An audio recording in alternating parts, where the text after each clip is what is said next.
Hello everyone, কেমন আছো তোমরা সবাই? আশা করছি সবাই খুব ভালো আছো। দেখো, 2025-এর নতুন বছর স্টার্ট হয়েছে। আর এই নতুন বছরে পিএসসি আমাদেরকে নতুন অনেক নোটিফিকেশন পাবলিশ করেছে। কিন্তু 2025-এ ভালো নিউজের সঙ্গে সঙ্গে একটা খারাপ নিউজও আসছে। সেটা হলো সুপ্রিম কোর্ট আজকে ওবিসি কেসের যে শুনানি, সেই শুনানিতে জানিয়েছে যে নেক্সট যে শুনানি হবে সেটা 28 তারিখ এবং 29 তারিখ, 28শে জানুয়ারি এবং 29শে জানুয়ারি নেক্সট শুনানি হতে চলেছে। নাও এটা সবথেকে একটা মানে গুরুত্বপূর্ণ কেস। অনেকদিন ধরে সুপ্রিম কোর্টে চলছিল এবং যেটা এক্সপেক্ট করছিলাম যে জানুয়ারি মাসের মধ্যে অ্যাটলিস্ট এই কেসের সুরাহা হয়ে যাবে। তাহলে হয়তো পিএসসির তরফ থেকে যে নোটিফিকেশনগুলো ফুল নোটিফিকেশন পেন্ডিং আছে, সেই নোটিফিকেশনগুলো ফুল নোটিফিকেশন পেয়ে যাব। তো এখন যেটা জানা যাচ্ছে যে জানুয়ারি মাসের 28 তারিখ এবং 29 তারিখ এই ওবিসি কেসের নতুন জাজমেন্ট আসতে পারে। এখন প্রশ্ন হলো, তাহলে এই সমস্ত এক্সামের যে ফুল নোটিফিকেশন পেন্ডিং আছে, সেই নোটিফিকেশন কবে আসতে পারে, কবে এক্সাম হতে পারে, এগুলো নিয়ে ছাত্রছাত্রীদের মনের মধ্যে কিন্তু অনেক প্রশ্নচিহ্ন তৈরি হয়েছে। সো আজকের এই ভিডিওতে আমি ডিটেলসে অ্যানালাইসিস করে তোমাদের সঙ্গে ডিসকাস করব যে কবে নাগাদ ফুল নোটিফিকেশন আসতে পারে এবং কবে নাগাদ এই সমস্ত এক্সামের ফর্ম ফিল আপ স্টার্ট হতে পারে এবং এক্সামের ডেট কবে নাগাদ হতে পারে। সো ডিটেলসে তোমাদের সঙ্গে থাকবে। ভিডিওটা ভালো লাগলে লাইক করে দিও। চ্যানেলটা নতুন হয়ে থাকলে মাস্ট সাবস্ক্রাইব করে নিও। আর চ্যানেলে তোমার ওপিনিয়ন কিন্তু কমেন্ট করে জানাতে ভুলো না। নাও এবারে আসি যে এই সমস্ত ফুল নোটিফিকেশন না পেন্ডিং আছে ওবিসি কেসের জন্য, এবং যেটা এক্সপেক্ট করছিলাম যে জানুয়ারি মাসের মধ্যে এই সমস্ত হচ্ছে নোটিফিকেশন পেয়ে যাব, কারণ ওবিসি কেসটা সলভ হয়ে যাবে।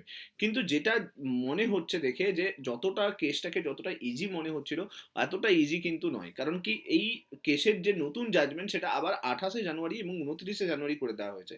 তার মানে এটা 100% শিওর থাকো যে জানুয়ারি মাসের মধ্যে ওবিসি কেস সলভ হচ্ছে না। মানে জানুয়ারিতে 28 তারিখ 29 তারিখ ডেট দেওয়া হয়েছে, মানে এই কেস যাবে ফেব্রুয়ারি পর্যন্ত, অর্থাৎ ফেব্রুয়ারি মাসের আগে মানে এক্সপেক্ট করছি যে ওবিসি কেস সলভ হবে না। আর যদি ওবিসি কেস সলভ না হয়, তাহলে শুধুমাত্র স্টেট গভর্নমেন্ট নয়, সেন্ট্রাল গভর্নমেন্টেরও সমস্ত নোটিফিকেশন আসতেও কিন্তু ইস্যু ক্রিয়েট হবে।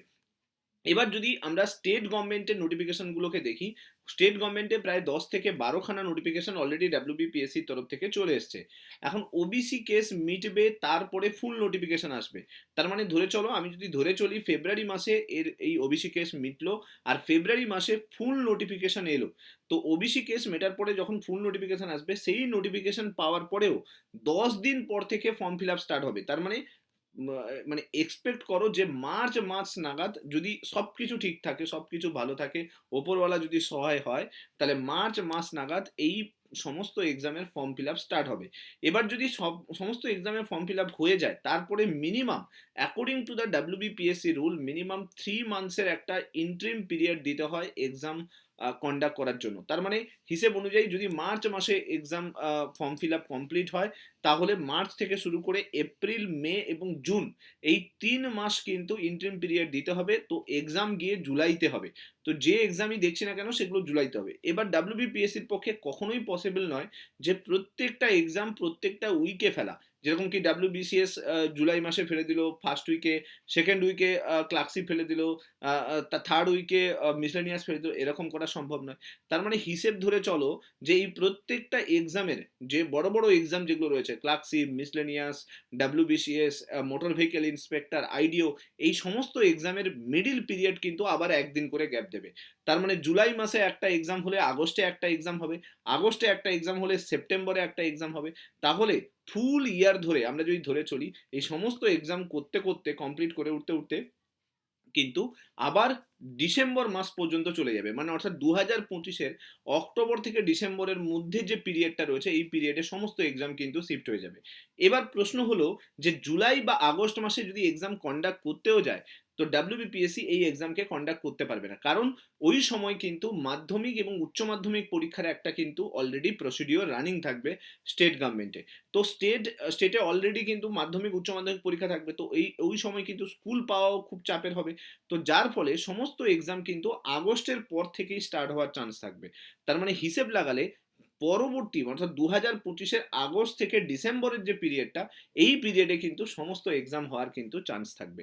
এবার এই সমস্ত কিছু দাঁড়িয়ে থাকবে ওবিসি কেসের ওপরে। ওবিসি কেস ওই দিক থেকে যতটা পেছাবে, অর্থাৎ ফেব্রুয়ারি থেকে যদি মার্চে চলে যায়, তাহলে সেই অনুযায়ী সমস্ত এক্সাম শিফট করতে থাকবে পেছনের দিকে।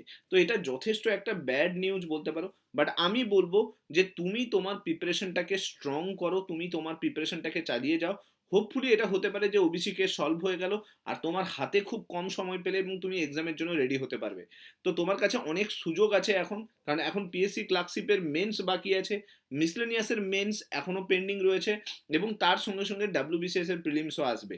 তো মেন্সের অ্যাটলিস্ট প্রিপারেশন তোমরা ভালো করে করো। ক্লার্কশিপ এবং মিসলেনিয়াস মেন্সের জন্য অলরেডি ক্লাস ক্রিয়েট করে রেখেছি, এবং সমস্ত ক্লাসে সুন্দর সুন্দর স্টাডি মেটেরিয়ালও প্রোভাইড করা হচ্ছে, এবং ছাত্রছাত্রীরা লিখছে, সেই কপিও চেক হচ্ছে। তোমরা চাইলে ডেসক্রিপশন বক্সে ক্লার্কশিপ এবং মিসলেনিয়াস মেন্সের ব্যাচের লিঙ্ক আমি প্রোভাইড করে দিয়েছি, নিচে ফোন নাম্বারও রয়েছে, তুমি চাইলে সেখান থেকেও কন্ট্যাক্ট করতে পারো। সো হোপফুলি আশা করি বুঝতে পারলে যে কেন এই সমস্ত এক্সাম লেট হচ্ছে এবং ফুল নোটিফিকেশন কবে নাগাদ বেরোতে পারে, আর যদি নোটিফিকেশন বেরিয়ে যায় তারপরে এক্সাম হওয়ার চান্স কত রয়েছে, কত মানে কোন মান্থে হওয়ার চান্স রয়েছে। সো ডিটেলসে তোমাদের সঙ্গে শেয়ার করলাম। বাকি তোমাদের ওপিনিয়ন কমেন্টে জানাতে ভুলবে না।